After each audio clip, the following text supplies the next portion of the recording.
If you're reluctant to publish your audiobooks through Audiobook Creation Exchange, ACX, due to some of their hangups and issues, or you're looking to expand your reach with audiobooks, then let's discuss publishing your audiobooks on Amazon and other various platforms for audiobook distribution. That way you reach more listeners and increase your author platform exponentially. Stay tuned to today's podcast. Learn how to publish books and build your author business with award-winning author and self-publishing consultant Dale L. Roberts. This is the Self-Publishing with Dale podcast.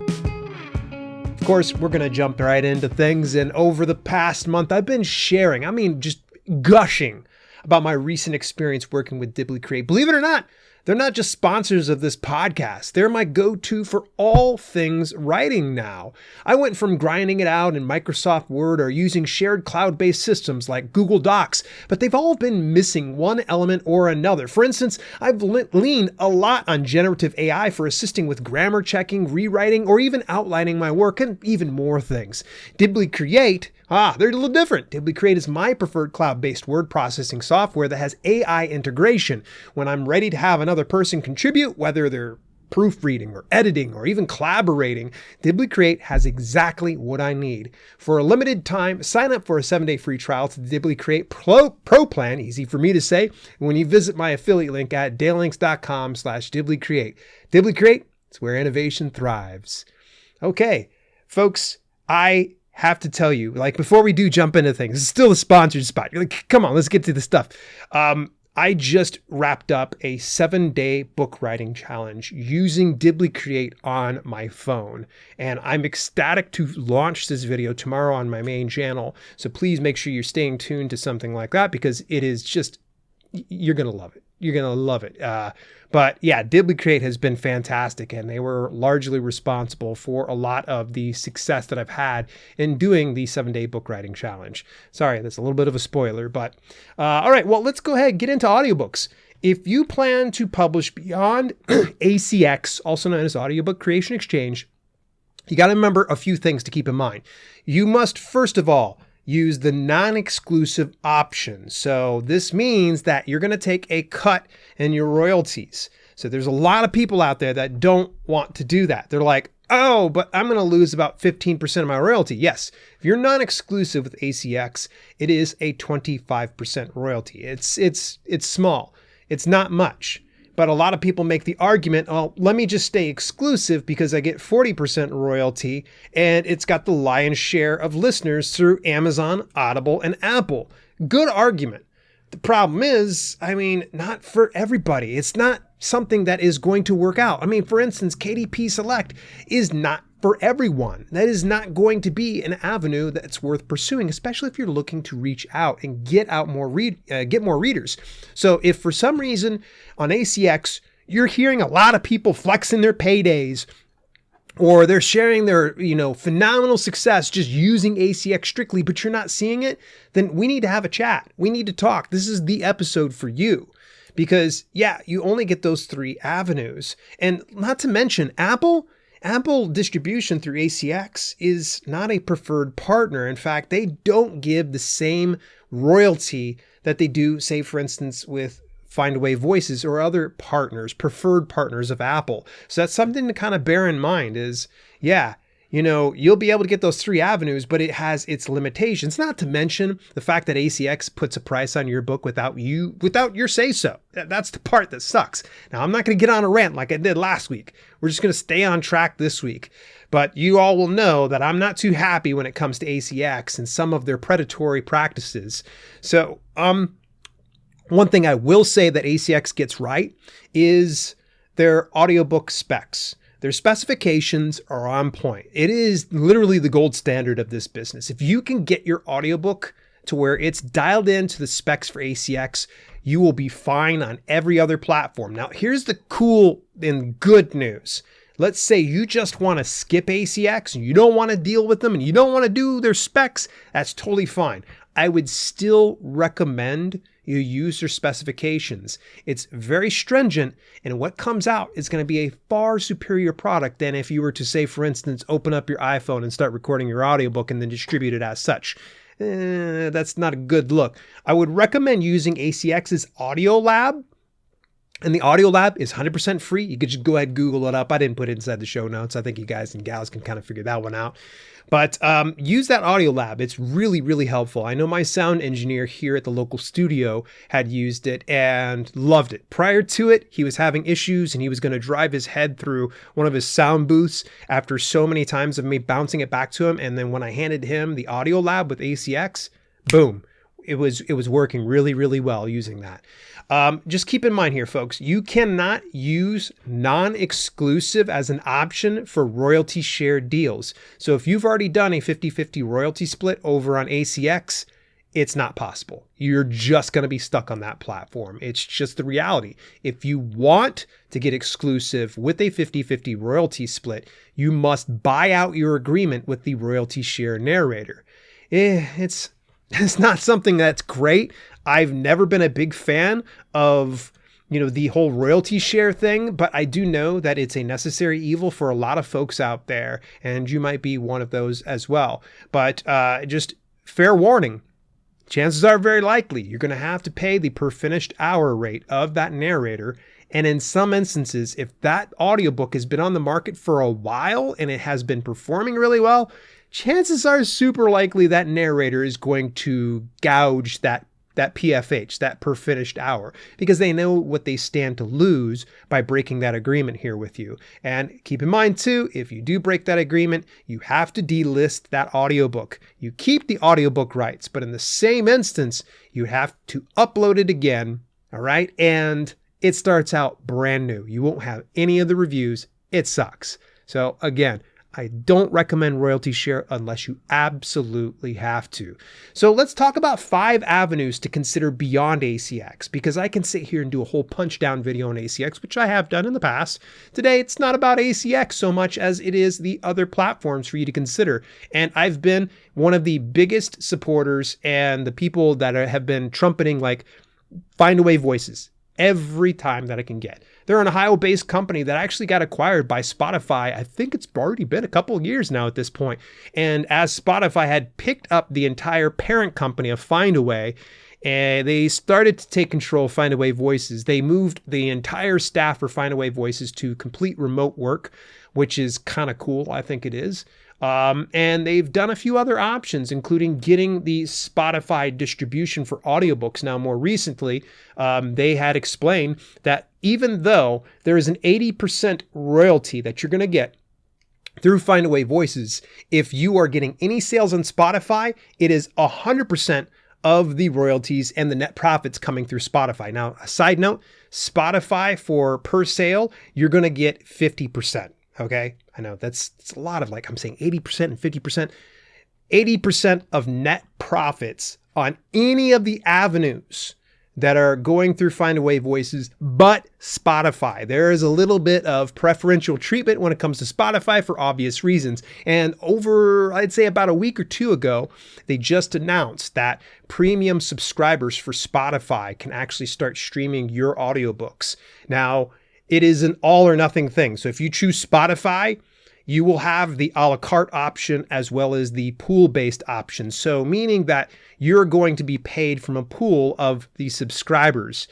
I've heard some horror stories when it comes to musicians and how they have seen pretty much a small amount of profits through Spotify's, system.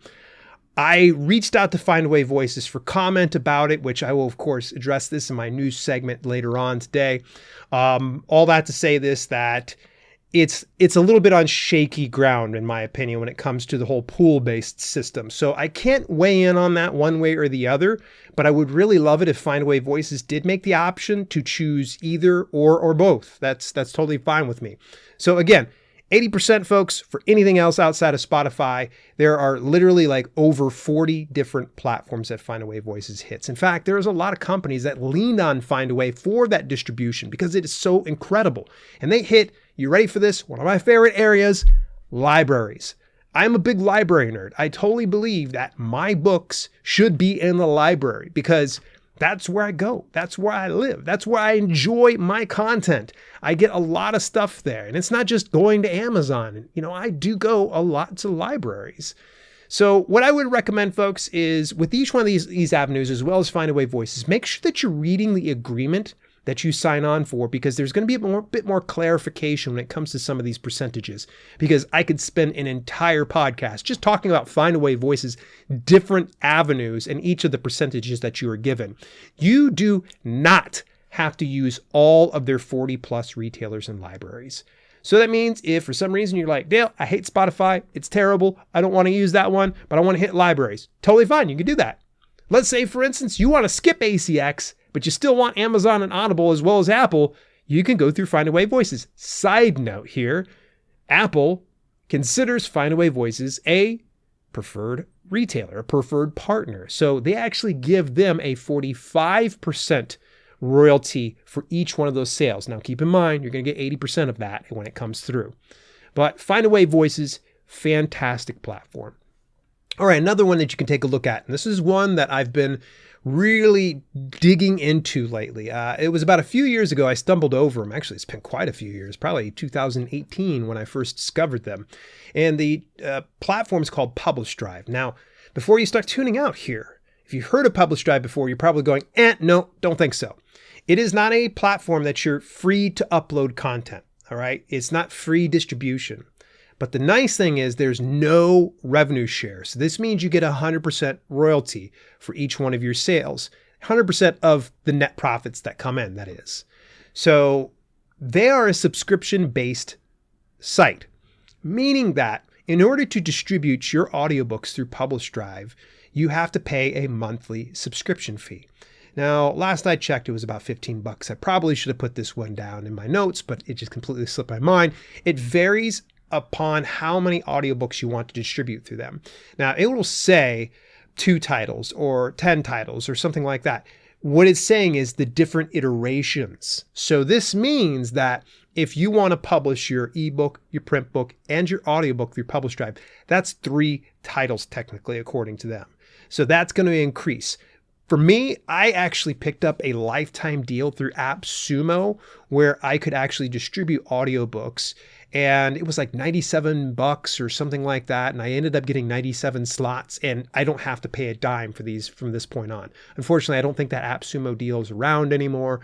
So I happened to luck out on that one. So it looks like I'll definitely be distributing audiobooks through PublishDrive for sure, because I get 100% of the net profits coming in.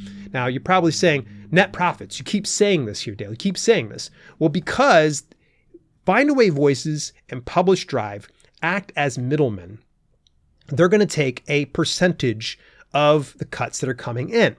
Now, when they hit those avenues, those specific avenues, let's say Apple as a for instance, Apple's going to pay you 45% of each one of the sales of your audiobooks. It comes through Findaway Voices, and they take 20% of that net profit.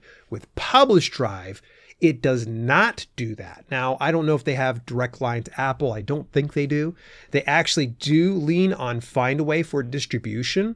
And in total, they have 8 avenues that reach out to thousands of other different retailers. And the part that I really like the best about them is they actually have distribution to China. That right there is big to me. I can reach more readers. Now, how many people in China are going to pick up my book remains to be seen, but having it available at least gives my readers options. Okay, let's transition over to another one that maybe you haven't thought of. In fact, you probably just thought about them as an ebook distribution platform. It's Kobo Writing Life. This is one that I really just didn't explore until like the last year, and I am going full on bullish on these guys. They are wonderful, a fantastic platform. They were founded by a good friend of mine, Mark Leslie Lefebvre. Mark is just a genius when it comes to self-publishing, but at any rate, they actually do distribute audiobooks. So this means if you happen to use Findaway Voices, you would want to make sure that you deselect Kobo and you deselect Overdrive, because those 2 avenues you can hit through Kobo Writing Life. Excuse me, that's easy for me to say.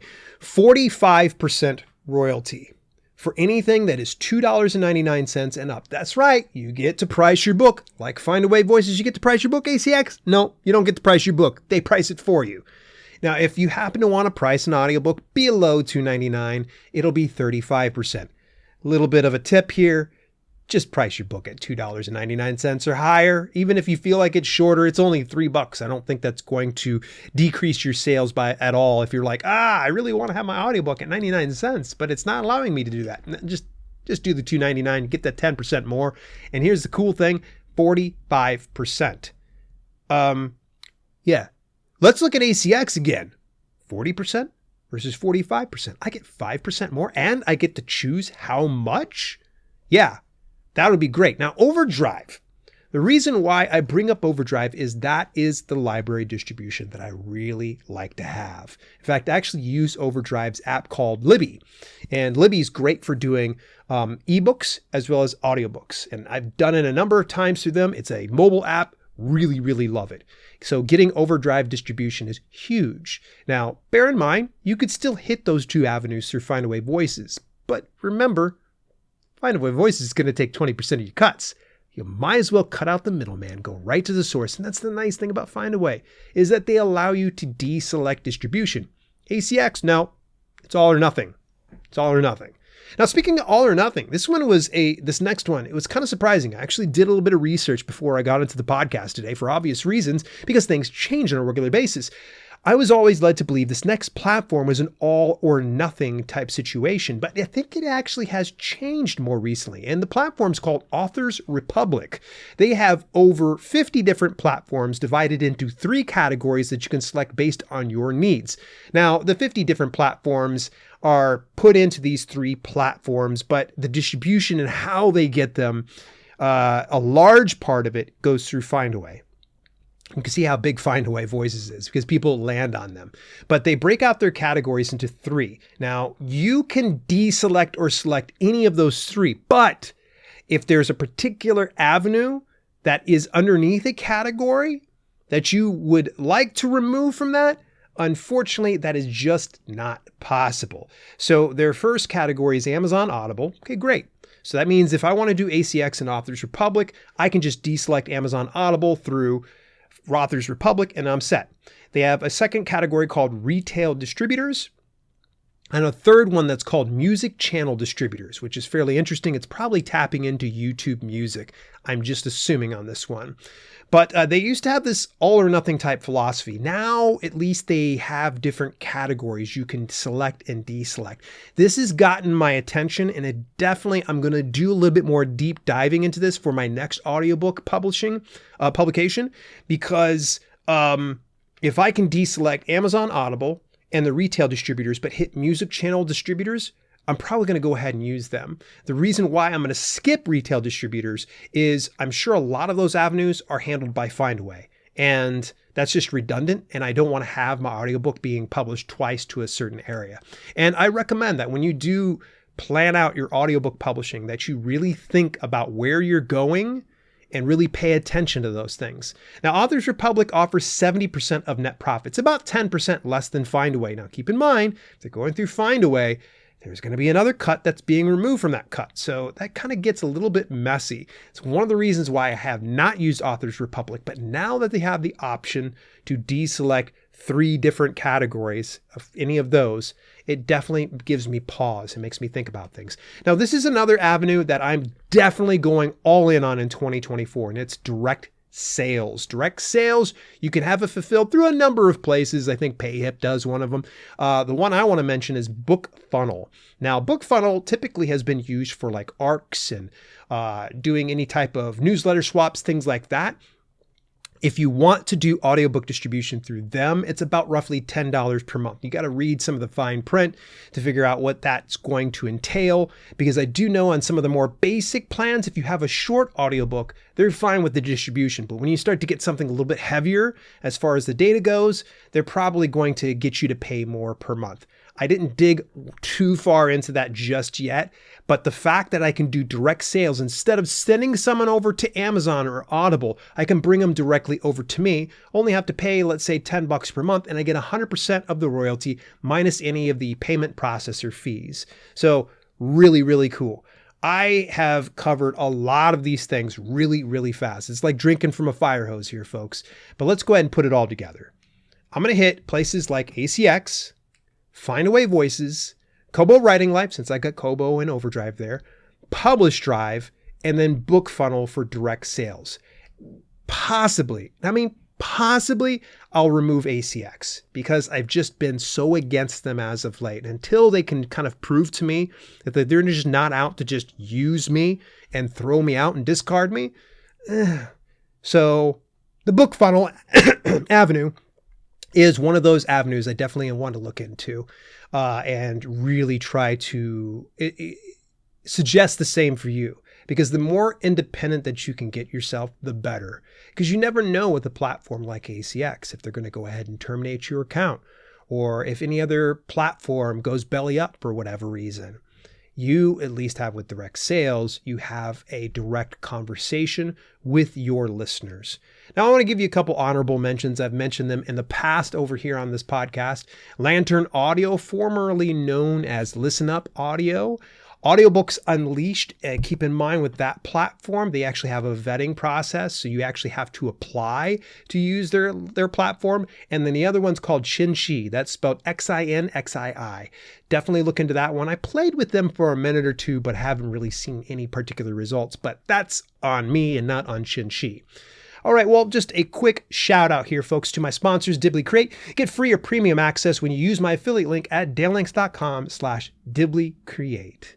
Here are my final thoughts here, folks. Authors who expand their reach beyond Amazon and Audible will reach more potential readers. That's the most important thing. If you're after the buck and you're after the almighty dollar and you just want to go all in, you say, Amazon, Audible, that's it, Dale. I don't care about any other avenues. Kudos to you. But I just implore you that if you just could just entertain the fact of trying to reach more readers. You don't have to go with all those avenues I've mentioned. You don't have to do the same exact thing that I've done. But chances are very likely that you could potentially be making more sales by expanding beyond just Audiobook Creation Exchange. It's not your position to have to agree with everything that I see. If you love Audiobook Creation Exchange, go ahead, knock yourself out. But just know, there's some warning signs out there. Audiblegate.com. Go take a look. They tell you exactly what's going on. Brandon Sanderson says, I'm avoiding Amazon and Audible. I'm going straight over to Spotify. So that's something to kind of think about. Hey, next week, I am really geeked up. One of my self-publishing heroes, Honorary Quarter, is actually going to be spending some time with me. We're going to be talking about writer's block. This indie author has the cure for you. If you've ever had writer's block, believe it or not, I didn't realize I had writer's block. I just thought it was just procrastination. I usually just say, oh, I'm going to do my book till later. And apparently that's a block. It's called a time block. But she did such a great book and just launched it. I think today was when she launched it. It was supposed to be officially launched next Monday when we'll be going live. So join me then. And we're actually going to pick up this conversation about making more money publishing audiobooks in the week after next. Till later, this has been Self-Publishing with Dale, and I'll see you next week. You've been listening to the Self-Publishing with Dale podcast. Visit us at selfpublishingwithdale.com for more information on how you can level up your self-publishing business. Also, check out our growing video-on-demand service, chock full of free and premium content, when you head over to theselfpublishinghub.com. If you enjoyed the show, please consider leaving a review on your preferred podcasting platform. We thank you for tuning in, and we'll see you in the next episode.